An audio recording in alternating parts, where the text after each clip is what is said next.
L'histoire commence avec un groupe de soldats humains arrivant sur Pandora, une planète luxuriante et mystérieuse.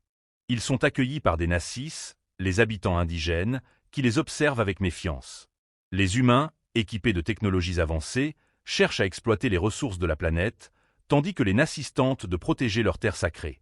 Au fil de l'histoire, un soldat humain, Jek Sully, prend la place de son frère décédé dans le programme Avatar. Il est envoyé sur Pandora pour infiltrer les Nassis et recueillir des informations. Cependant, au contact des Nassis, Jek commence à comprendre leur culture et leurs liens profonds avec la nature.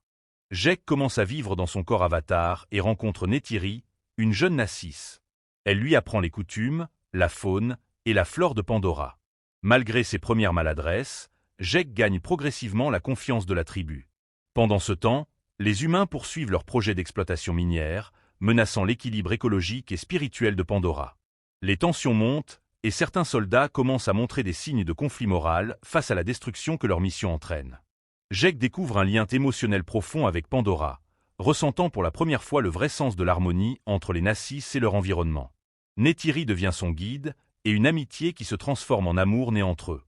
La situation s'aggrave. Les humains intensifient l'exploitation minière, détruisant les arbres sacrés et menaçant directement le peuple Nassis. Jek devient un leader clé pour la résistance. Les Nassis, guidés par Jek et Neytiri, organisent une défense stratégique contre les machines et soldats humains. Les batailles sont intenses, mêlant forces naturelles, archers et créatures de Pandora.